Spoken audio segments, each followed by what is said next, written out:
What is the relationship between the singular and the dual? What is simulation? Et la dualité. Yes, that's a good question. A very big question. Yeah. Singularity and duality. For me, it's the same. In some way, it's the same. Because singularity is founded, is based on a dual relation. It's not individual and universal. You would have two opposition,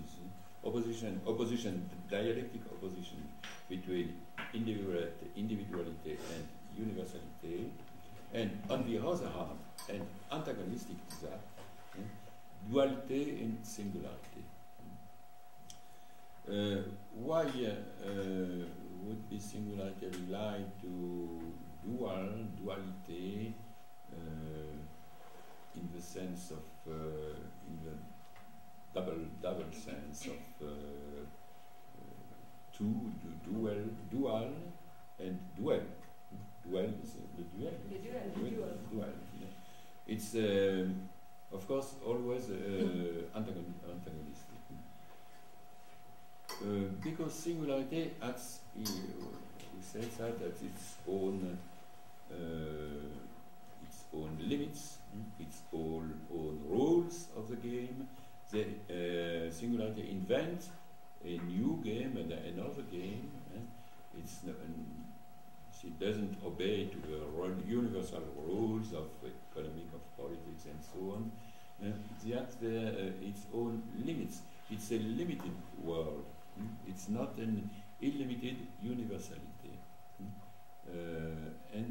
But this limitation is based on the duality, because this duality implies a sort of symbolic exchange between the terms, and the whole process happens in the frame of this symbolic exchange.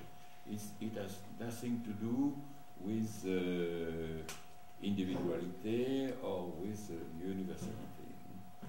It's a world in itself, for itself, maybe. And in this sense, it's really antinomic, or better heteronomic. Heteronomic is not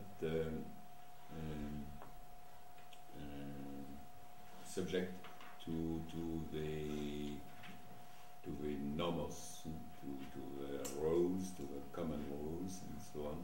And maybe we can say it's for the dominant, so it's anomic, it's anomalic, or something like that. However, it's a difference between anomic and anomalous, but later. And I would say singularity, but this is another point, is not subject to a contract. Is subject to a pact, to a dual pact between two, not individuals. Between two terms, there is either a pact or a contract. The contract is related to the law, and it's individual. Two individuals make a contract one with one another under the sign of the law. It is a transcendent instance of the law. In the pact, there is no contract. There is a relation, a dual relation between two individuals or two terms, and not under the sign of the law, under the sign of a rule, of a specific rule, of a idiosyncratic. This is too complex. But,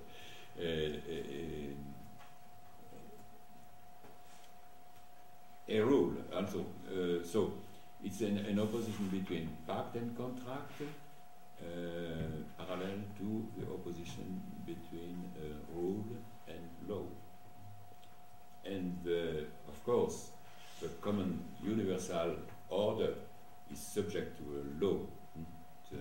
It's the foundation of the objective reality, and we will speak maybe later about this reality, about this integral reality, and so on, and the extension of the law.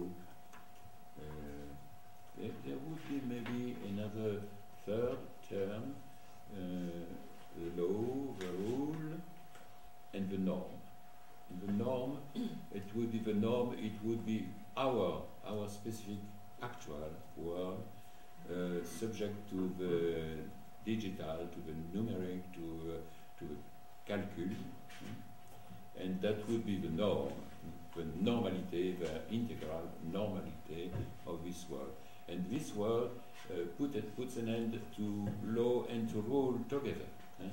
But for the moment we oppose the rule and the law, the pact and the contract, but it means that in our actual world, a contemporary and virtual world, there is no matter of rule or law. This order, this numerical order, this virtual order, or disorder, is beyond law, beyond all conventional laws of universality. It has no. Don't take care about this order.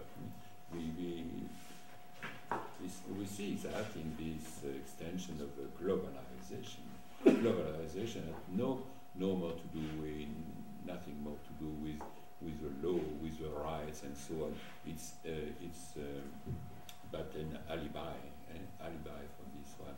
But this order had no laws and no rules, because it's nothing to do with a symbolic order or with a game, a dual relation, and so on. Then it would be three terms, but it's not a logical composition, and it's very formal. But it would be useful to have in mind. But when we speak here as singularity with based on rule, a game, a rule, a dual relation, the universality based on law, principle, rights, and so on, and beyond all that, globalization based on nothing. Based on nothing, based on the extermination of both others.